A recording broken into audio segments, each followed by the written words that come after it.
Hello everyone, कैसे हैं आप? I hope you all are doing great. अब तक मैं आपको 5 सैंपल पेपर्स करवा चुका हूं। आज इस वीडियो में मैं आपको बहुत ही ज्यादा इंपॉर्टेंट क्वेश्चंस, बहुत ही ज्यादा एक्सपेक्टेड 1 मार्क्स क्वेश्चंस मैं आपको करवाने जा रहा हूं। अगर आप इन क्वेश्चंस को कर लेते हैं तो 20 मार्क्स विल बी सिक्योर। तो let's begin.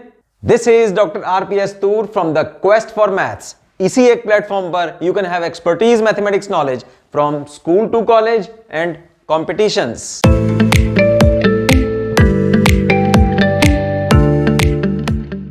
Let's begin with this questions.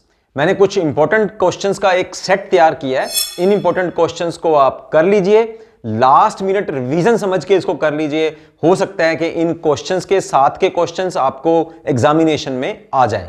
Okay जी, तो स्टार्ट करते हैं फिर with our first question. Choose the correct options in the following questions. Let R be the relation in the relation in set N given by this R. Okay, choose the correct option. इनमें से कौन सा option होगा? यहां जो relation set define किया गया है, that is the ordered pair of elements a and b, such that यहां आपको एक थोड़ा सा इसमें मैंने, क्योंकि ये क्वेश्चन पेपर मैंने खुद तैयार किया है आपके लिए, तो this is our a minus b is equal to 5। Okay, and a is greater than 7। ये आप ठीक कर लीजिए यहां पर। तो यहां a और b में जो है माइनस है। ओके, तो कह रहा है इसमें से आप इन 4 मल्टीपल चॉइस क्वेश्चंस में, इन 4 ऑप्शंस में से आप राइट ऑप्शन चूज करिए जो इस रिलेशन में जो कंडीशन गिवन है उसको सेटिस्फाई करता हो। ओके, तो फर्स्ट ऑप्शन देखते हैं हम लोग, 7 और 2। 7 का मतलब है 7 जो है that is the value of a and 2 is the value of b। तो इनको सब्ट्रैक्ट करेंगे तो 5 जरूर आता है, लेकिन ये वाली कंडीशन पूरी नहीं होती। So this is wrong, this is also wrong. C option पे चलते हैं।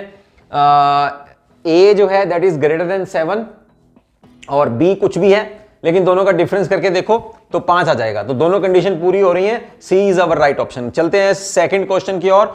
कुछ मैं इसमें जल्दी जल्दी से, क्योंकि लास्ट मिनट रिवीजन है, तो मैं ज्यादा एक्सप्लेन नहीं करूंगा। I am giving you the right options. और अगर किसी भी, फटाफट से आप इसको करिए। ओके, किसी भी बच्चे को लास्ट मिनट में अगर कोई प्रॉब्लम आ रही है तो जल्दी से मेरे को व्हाट्सएप, मेरा डिस्क्रिप्शन बॉक्स में व्हाट्सएप नंबर गिवन है, आप वहां पर मुझे पिक भेजिए अपनी कि आपको कहां कहां क्या प्रॉब्लम आ रही है। कमेंट बॉक्स पे आप कमेंट करिए कि आपको अगर क्वेश्चन हो रहे हैं तब भी बताइए, नहीं हो रहे तब भी बताइए। ओके, और इन जो मैंने सैंपल पेपर्स आपको करवा दिए हैं और ये वाले जो मैं इंपॉर्टेंट क्वेश्चंस आपको दे रहा हूं, इसका जो पूरा एक बना हुआ आपके पास जो पेजेस हैं, पीडीएफ है, वो आपको व्हाट्सएप का मेरा एक चैनल है, the same name, the quest for maths.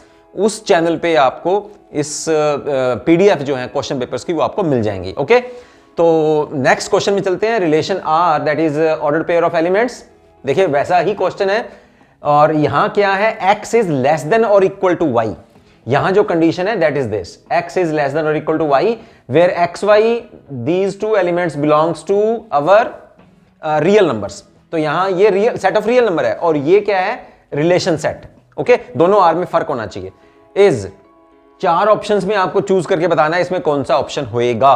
तो ध्यान से देखिए आप। सबसे पहले मैं आपको फटाफट से बता देता हूं, यहां हम लोग रिफ्लेक्सिविटी चेक करते हैं। हम लोग रिफ्लेक्सिविटी, ठीक है, रिफ्लेक्सिविटी में क्या होता है कि दोनों एलिमेंट्स जो हैं वो रिलेशन सेट में बिलोंग करने चाहिए। अब इसका मतलब क्या है, अगर दोनों एलिमेंट्स का मतलब है ऑर्डर्ड पेयर, x वाला एलिमेंट और y वाला एलिमेंट, तो इसका मतलब क्या आएगा, a is less than equal to a, that is true. Okay, चाहे हम लोग दूसरा एलिमेंट ले लो कोई b और b, तो b इज लेस देन और इक्वल टू b। हर एक एलिमेंट अपने से छोटा, अपने से बड़ा और अपने के बराबर होता है।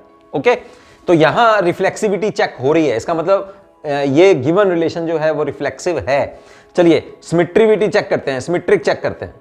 सिमेट्रिक में क्या होगा, ए बी अगर आर से बिलोंग करता है तो इसका मतलब क्या होएगा, ए इज लेस देन और इक्वल टू बी, राइट। और अगर अब क्योंकि सिमेट्रिक है ना, तो ए बी अगर बिलोंग कर रहा है सेट ऑफ, तो बी ए भी करेगा। Implies if B A belongs to R, this means that B is less than equal to A. ऐसा नहीं हो सकता कि अगर ए बी से कम है तो बी ए से कम कैसे होएगा, है ना। फॉर एग्जाम्पल मान लीजिए 1 2 है, ठीक है, तो 1 लेस देन 2 है, but 2 is not less than equal to 1, तो इसका मतलब सिमेट्रिक नहीं है ये फंक्शन। ट्रांजिटिविटी चेक करते हैं। ट्रांजिटिविटी का मतलब क्या होएगा, 1 2 belongs to R 2 3 belongs to R, इसका मतलब क्या है 1 इज लेस देन 2। अगर 1 2 इस रिलेशन सेट में बिलोंग करता है तो 1 इज लेस देन 2 और 2 इज लेस देन 3। ये हो गया A, ये हो गया B, ये हो गया B और ये हो गया C। अगर AB इस सेट से बिलोंग करता है, रिलेशन सेट से, रिलेशन से, तो A is less then B, यहां B is less then C। अगर ऐसा है तो A लेस देन C होना चाहिए। तो चेक कर लो फिर A और C, यानी कि इसका मतलब क्या बना 1 is less than equal to 3। इसका मतलब ट्रांजिटिव ये फंक्शन है, ट्रांजिटिविटी चेक हो रही है। तो यहां ये ठीक है, रिफ्लेक्सिविटी भी ठीक है, सिमेट्रिक नहीं है। तो फटाफट से यहां चेक कर लो फिर, reflexive and transitive. So B option is the right option. Okay, यहां बच्चों एक करेक्शन आप कर लीजिएगा, जैसे सी ऑप्शन में यहां है reflexive and transitive but not, ये रिफ्लेक्सिव नहीं आएगा, यहां आप ये लिख सकते हैं बट नॉट सिमेट्रिक। ठीक है, इसका मतलब इसका आंसर क्या बन जाएगा, इसका आंसर बनेगा फिर C. Okay, reflexive and transitive, symmetric नहीं है, वो आपको मैंने दिखाई दिया कि सिमेट्रिक नहीं है। थर्ड क्वेश्चन की ओर चलते हैं फटाफट से। थर्ड ऑप्शन में, थर्ड क्वेश्चन में, थर्ड पार्ट में हमें क्या कह रहा है थर्ड क्वेश्चन में। Okay, if fx is equal to, third question में हमारे पास है statement if fx is equal to x square, f is a function from set of natural numbers to set a set हमें क्या given है, से this is our a set, क्या है, this is squares of natural numbers. ठीक है, तो यहां वो कह रहा है कि भाई बताओ मुझे कि ये फंक्शन जो है 1 1 but not onto but not 1 1, 1 1 and onto, neither 1 1 nor onto. 1 1 function के लिए देखते हैं फटाफट से। तो हमारे पास डोमेन क्या है ये, और रेंज क्या है हमारे पास, this 0 1 4 9 16 and so on. Natural numbers क्या होते हैं 1 2 3 4 5 6 7 8 एंड सो ऑन। ओके, अब फंक्शन क्या है कि यहां नेचुरल नंबर अगर हम भरें तो हमारे पास रेंज के एलिमेंट्स क्या आने चाहिए, उसका स्क्वायर आना चाहिए। तो 1 का स्क्वायर 1, 2 का स्क्वायर 4, 3 का स्क्वायर 9, 4 का स्क्वायर 16, 5 का 25। लेकिन 0 जो है वो किसी का स्क्वायर नहीं है, नेचुरल नंबर ऐसे नहीं, ऐसा कोई नेचुरल नंबर नहीं है जिसका स्क्वायर करेंगे 0 आए। इसका मतलब ये 1 1 नहीं है, नॉट 1 1, राइट। अब चलते हैं ऑन टू चेक कर लेते हैं। ऑन टू का मतलब क्या होएगा कि ऐसे सारे एलिमेंट्स क्या इनके प्री इमेज एग्जिस्ट करती है। 1 की प्री इमेज है, 4 की प्री इमेज है, 9 की प्री इमेज है, 16 की है, बट 0 की प्री इमेज नहीं है सेट ऑफ नेचुरल नंबर में। तो ये ऑन टू भी नहीं है। तो क्या देंगे फिर हम लोग, neither 1 1 nor onto. So third का डी ऑप्शन है हमारे पास। चलते हैं range of the function cos inverse of x. Cos of inverse of x की रेंज पूछ रहा है वो। तो सबसे पहले आप देख लो ना कि कॉस एक्स की डोमेन क्या होती है, वो होती है 0 to पाई। तो इसका मतलब यही कॉस इनवर्स की रेंज होएगी। तो range is 0 to pi. Okay, ये याद रखना है आपने, this is just like a formula. तो देखो फार्मूला 1 नंबर का आ गया आपके पास, है ना।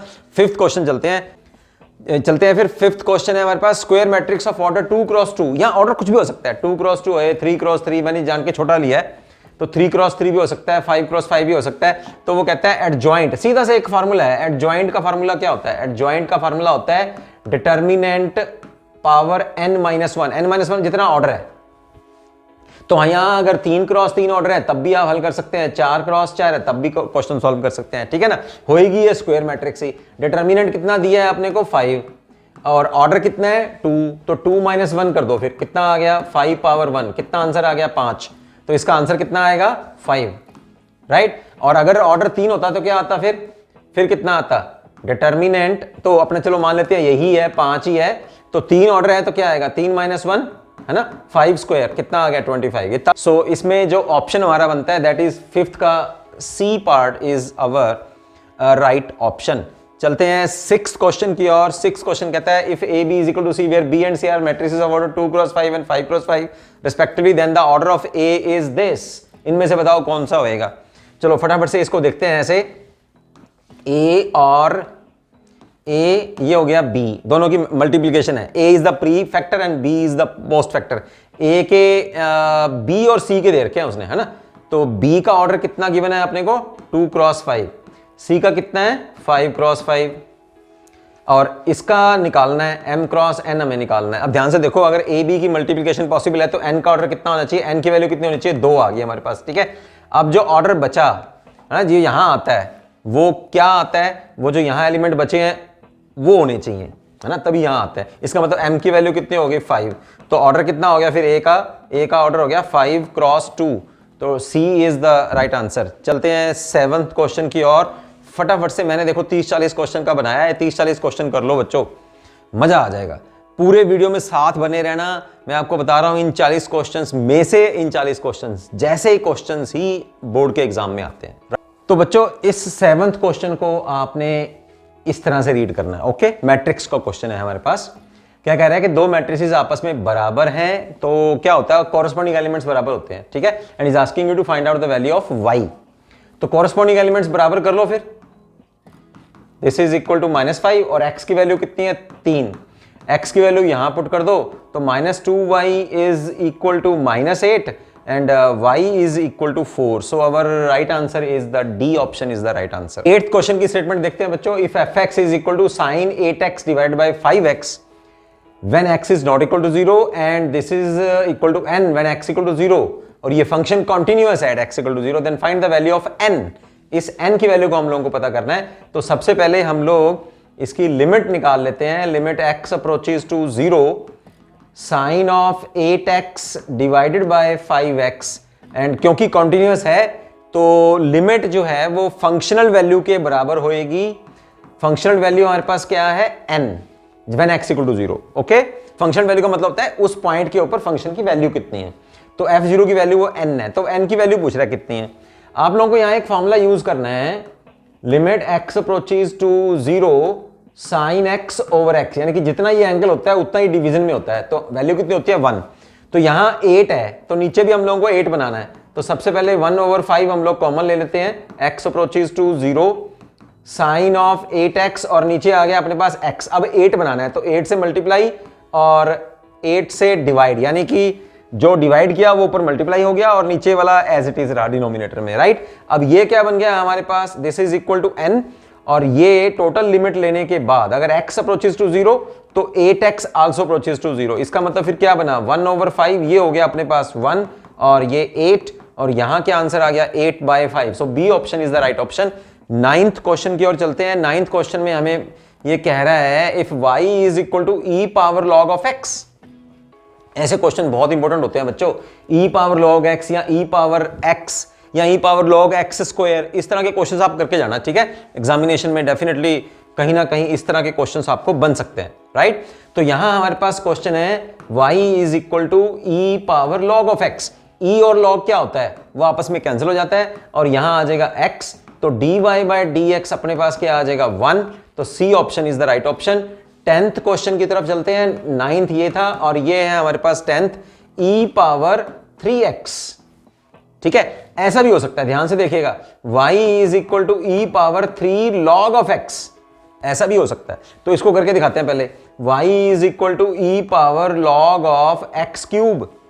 तो log अभी मैंने आपको बताया e और log आपस में कैंसिल हो जाते हैं, तो कितना आएगा फिर ये x क्यूब आ जाएगा। तो अब dy बाय dx की वैल्यू निकालो, फिर कितनी आ जाएगी 3x स्क्वायर, है ना। कितने कितने इजी क्वेश्चन है। चलो इसको निकालते हैं पहले। 10th क्वेश्चन जो मैंने वहां लिखा था, तो इसको तो डायरेक्ट आप कर सकते हैं। dy by dx is e का डेरिवेटिव e, और अब चेन रूल से 3x का डेरिवेटिव करेंगे तो 3 आ जाएगा, 3 into e power 3x, right. तो कौन सा बनता है फिर, ए option is the right option. देखो इसी के साथ में मैंने आपको 3-4 क्वेश्चंस करवा दिए हैं, राइट। ये 9th और 10th क्वेश्चन के साथ में।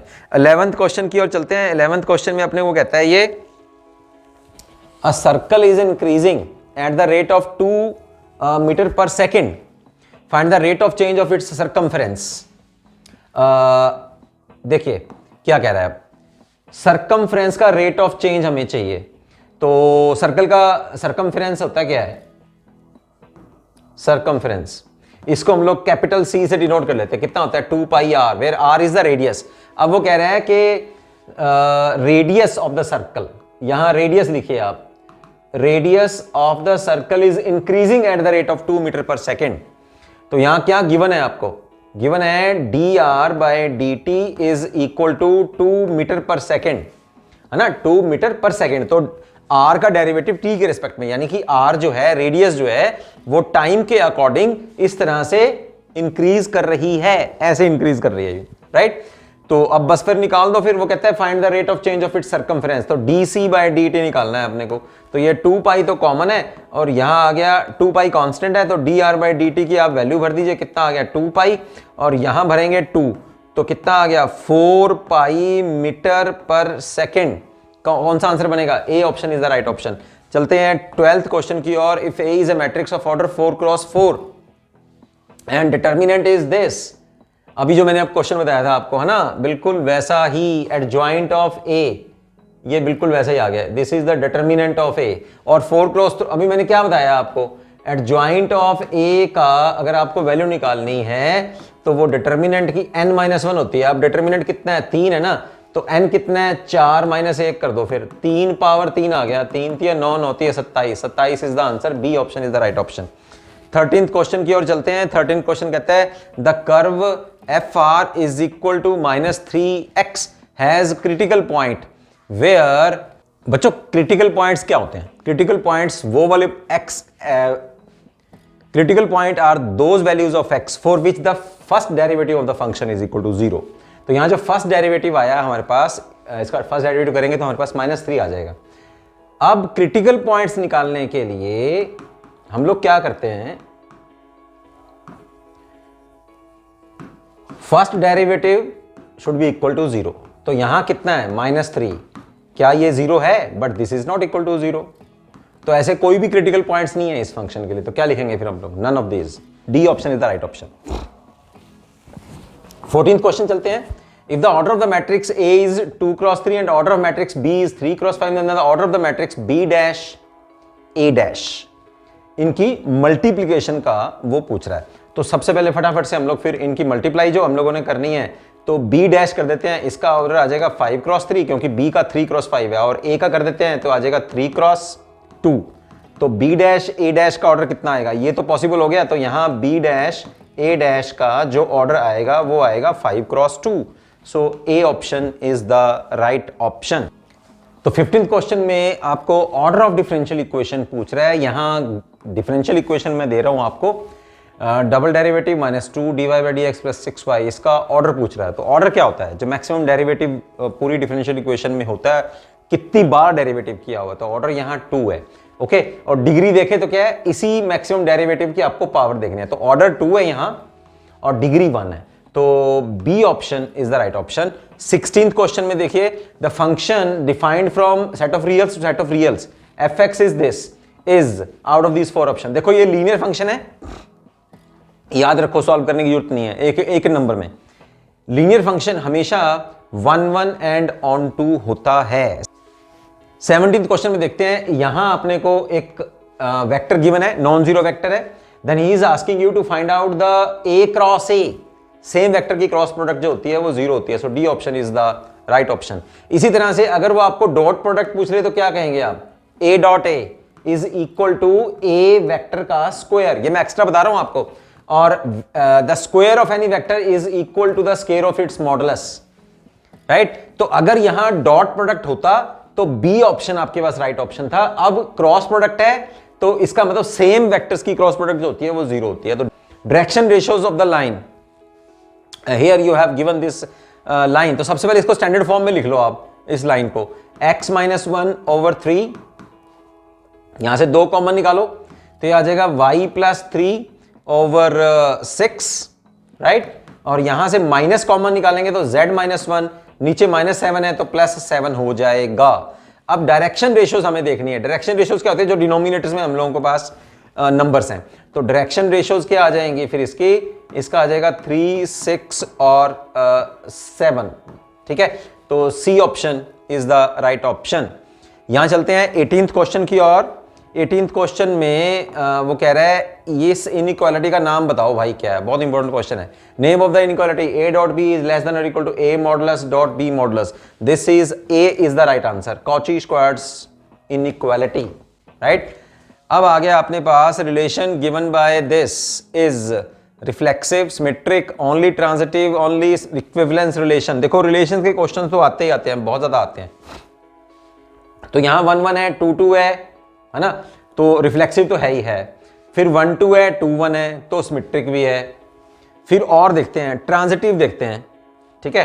ट्रांजिटिव के लिए क्या होएगा, 1 2 2 1। अब देखो ये हो गया ए बी और सी, तो यहां 1 2 2 1, ओके, ए बी सी, तो 1 1 है, तो ये आर से बिलोंग कर रहा है। अब अगर ऐसा कर लें 2 1 1 2, ये दोनों आर से बिलोंग कर रहे हैं, this means that 2 2 also belongs to are.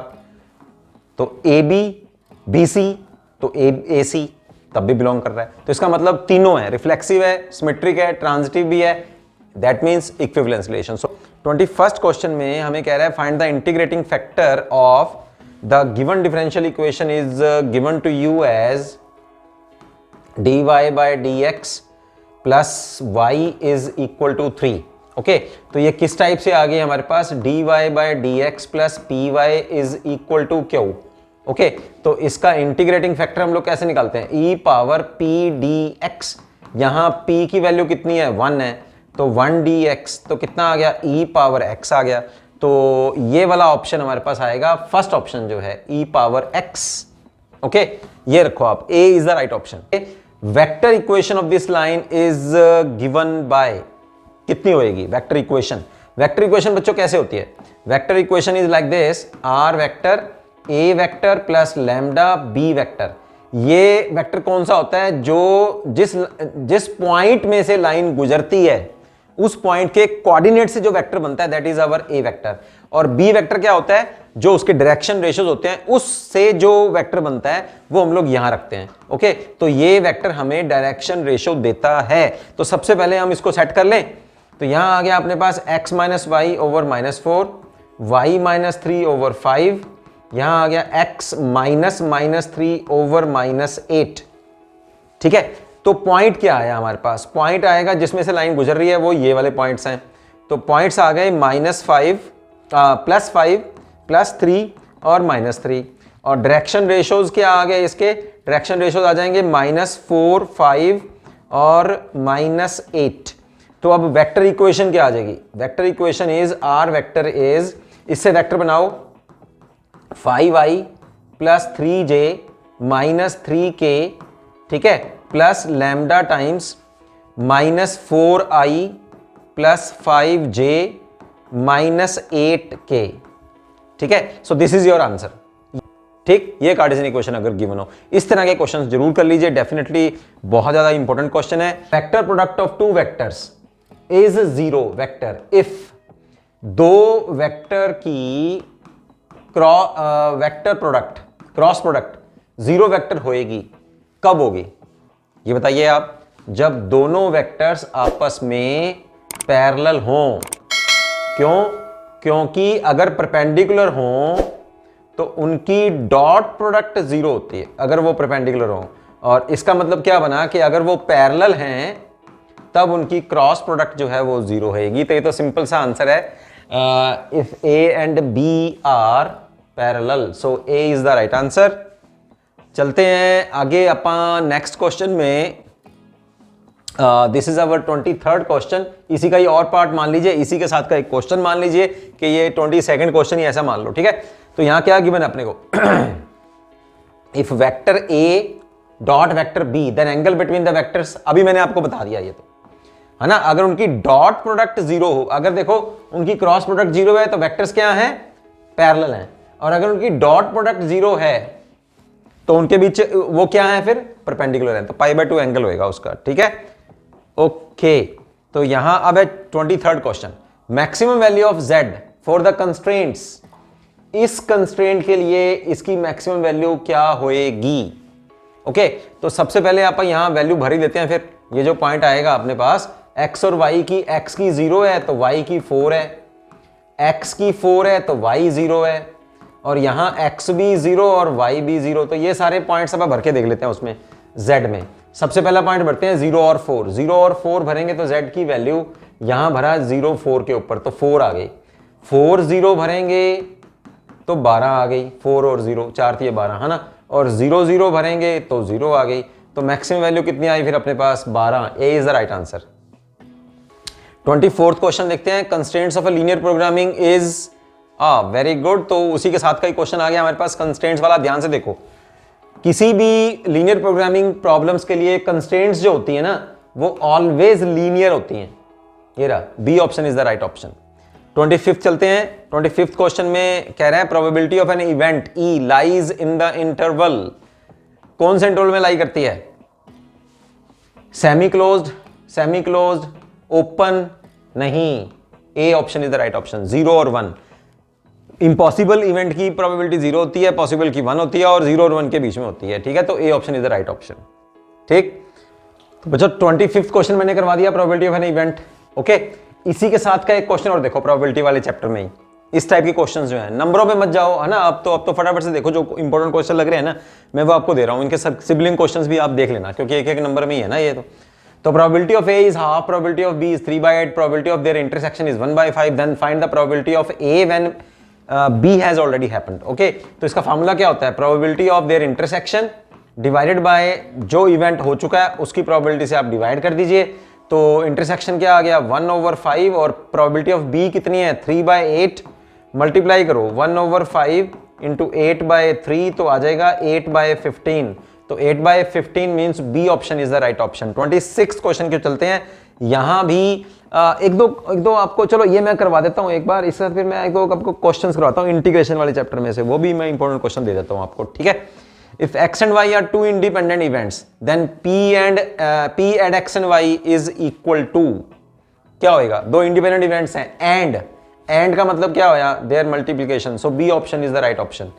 Okay, ये रहा अपने पास, बिल्कुल वही आ गया क्वेश्चन। यहां मैंने हाफ लिया था ना अभी, तो यहां 1/3 आ गया। तो 27th क्वेश्चन देखो, एक तरह का और मैंने जो आपको बताया है ना, तो यही करना है। तो इसका फार्मूला क्या अभी बताया, इसके साथ का ही क्वेश्चन मैंने कहा था कि साथ के क्वेश्चन कर लो आप।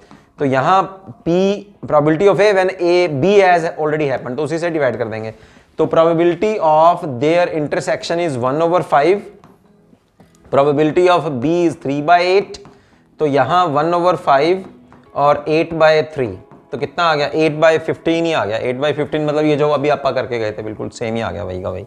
बाकी बी की प्रोबेबिलिटी और देयर इंटरसेक्शन की प्रोबेबिलिटी वो मैटर करती है इस फार्मूले में। ओके, और अगर ऐसा आ जाए तो probability of B when A and already happened, तो क्या लिखेंगे? Probability of A intersection B divided by probability of A. तो यहां फिर प्रोबेबिलिटी ऑफ ए जो है वो यूज हो जाएगी। ठीक है, अब मैं 3-4 क्वेश्चन, 2-3 क्वेश्चन जो हैं आपको मैं इंटीग्रेशन में से करवा देता हूं। एक तो इंटीग्रेशन में देखो ये होता है अपने पास, इसको ध्यान रखना फिर अब अच्छी तरह से। ठीक है, ये जो मैं क्वेश्चन एक्स्ट्रा दे रहा हूं आपको, ऐसा मानिए कि 28th क्वेश्चन है, ये वाले क्वेश्चन आपको जरूर आते हैं। 0 to π/2, यहां आपको आ सकता है cos of x under root plus sine of x under the root, ठीक है, इंटू dx। ये आई गिवन है, तो इसकी वैल्यू पूछ रहा है। या ऐसा आ जाएगा, या ये ऐसा भी आ सकता है 0 to π/2 tangent of x under the root over tangent x under the root plus cot of x under the root. खोल के देखो आप अपने डेफिनेट इंटीग्रल वाले चैप्टर में से खोल के देखो इसको, बिल्कुल वही आता है ना ये। तो यहां क्या करना है? सॉल्व करने की जरूरत नहीं है इसको। ठीक है, सॉल्व करना है अगर 2 नंबर या 4 नंबर में आता हो, यहां तो सीधा आंसर मारो। अगर कॉस और साइन में दे रखा है ना आपको, तो क्या करेंगे? अपर लिमिट में से लोअर लिमिट माइनस कर दो और 2 से डिवाइड कर दो, कितना आ जाएगा? π/4 आ जाएगा। ठीक है, इसमें भी आप ऐसे ही कर सकते हो, राइट। तो आप क्या करेंगे? ऊपर वाली लिमिट में से लोअर लिमिट माइनस कर दो, 2 से डिवाइड कर दो, कितना आ जाएगा आंसर? π/4 आ जाएगा। तो ऐसे क्वेश्चंस का आंसर जो है ना, ये इंपॉर्टेंट क्वेश्चंस हैं, यहां इनको आप याद रखिएगा। अगला और मैं आपको करवा देता हूं, एक जो है डायरेक्ट फार्मूले अपने पास बनते हैं, उनके भी क्वेश्चंस जो हैं वो आपको आ जाते हैं। यहां है हमारे पास 1 + x², ठीक है। तो ये क्या बनता है? डायरेक्ट फार्मूला है इसका एक अपने पास। फार्मूला क्या होता है? dx a² + x², this is equal to 1/a tan inverse of x over a। तो यहां लगाओ फिर 1, यहां पे a कितना है? 1 ही है, तो 1/1 tan inverse of x over 1, और अब लिमिट भर देते हैं 0 to 1, 0 to 1 भरेंगे, tangent inverse of 1 minus tangent inverse of 0। Tangent inverse of 1 is π/4, tangent inverse 0 is 0, तो π/4 इसका आंसर आ गया। ये याद रखना है आपने। और भी ऐसा आ सकता है, 0 to 1 पुट करो, यहाँ आएगा 2 स्क्वायर माइनस एक्स स्क्वायर, ऐसा क्वेश्चन आ जाएगा, a square minus x square, इस तरह का क्वेश्चन आ सकता है। क्वेश्चन भी हमारे पास आ सकता है 0 to 1 dx 1 minus x square, ठीक है। तो इसका क्या बनता है फिर अपने पास, इंटीग्रेशन क्या बनेगा, इसका आएगा sine inverse of x over 1, और फिर यहाँ 0 to 1 पुट कर दीजिए, तो यहाँ क्या आएगा sine inverse of 1 minus sine inverse of 0। Sine inverse 1 कब होता है, साइन π/2, साइन इनवर्स 0 इज 0, तो इसका कितना आ जाएगा π/2, ठीक है। ऐसा भी आ सकता है, ऐसा भी आ सकता है dx और 1 माइनस एक्स स्क्वायर है ना, तो डायरेक्ट इसका अगर इंटीग्रेशन वो आपसे पूछता है माइनस में, ठीक है, यहां माइनस आ जाता है 1 minus x square under the root.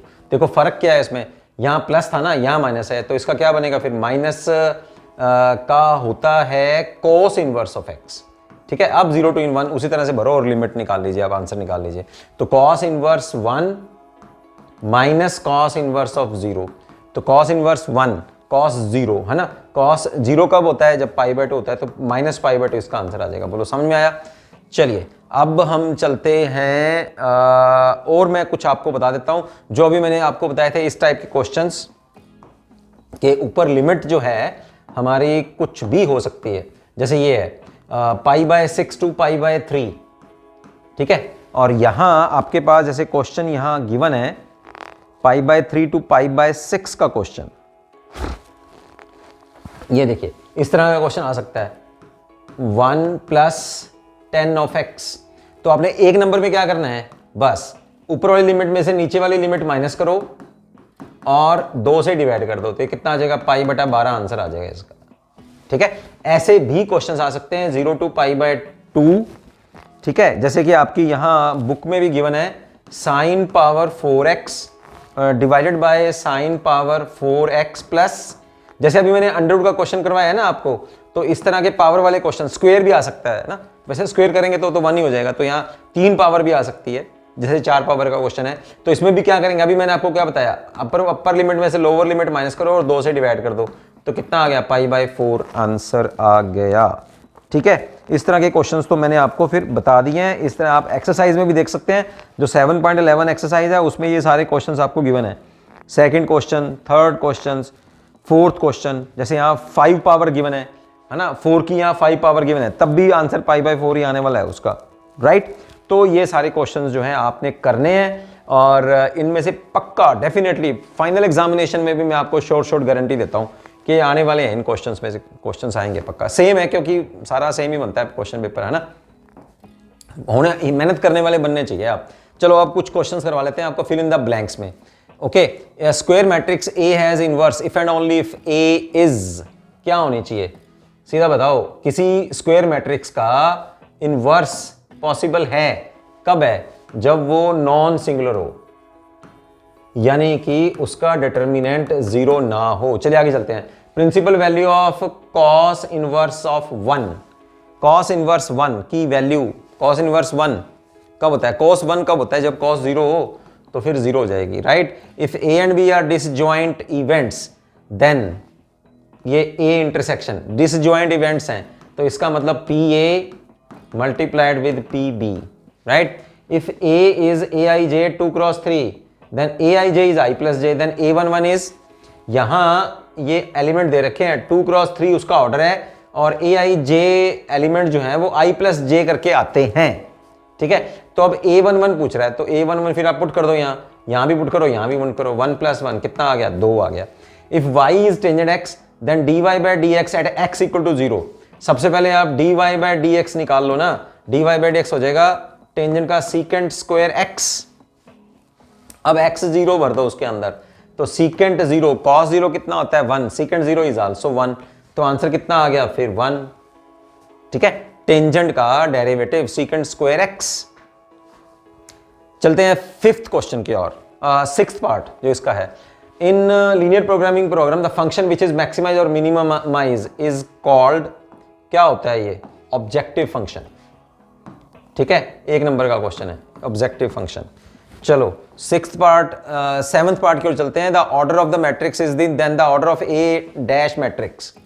मतलब अगर किसी मैट्रिक्स का ऑर्डर इतना है 3 क्रॉस 2, कुछ भी हो सकता है, 5 क्रॉस 2, 2 क्रॉस 5, कुछ भी, तो ए डैश मतलब होता है कि इनके रो को आपस में चेंज हो गए, है ना।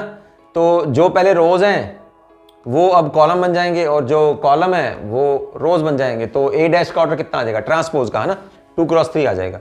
If y is equal to cot x, x equal to pi by 4, then dy by d x. तो सबसे पहले dy बाई डी एक्स निकाल लो, कितना आ गया, कोसिकेंट स्क्वायर एक्स आ गया ना। अब इसमें पाई बाई 4 भर दो, फिर dy by d x at x equal to pi by 4, ठीक है, माइनस, और साइन पाई बाई 4 होता है 1/2 अंडर रूट, तो एक कोसिकेंट हो जाएगा 2 अंडर द रूट, और स्क्वायर भी है तो कितना आ गया, -2 आंसर आ गया। The value of tangent inverse of 3, ठीक है, 3 अंडर रूट ले लो आप यहां, तभी निकल पाएगी। The value of tangent inverse of 3 under the root, right.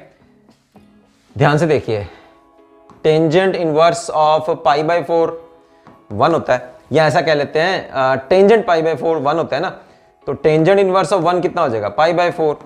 अब चलते हैं यहां, टेंजेंट पाई बाय 3 यानी कि 60 कितना होता है, 3 अंडर रूट, और टेंजेंट 30 यानी कि पाई बाय 6 कितना होता है, 1/3 अंडर द रूट। तो tangent inverse of 3 under root कितना आएगा फिर, पाई बाय 3। तो ये सारी वैल्यू आपको याद होनी चाहिए।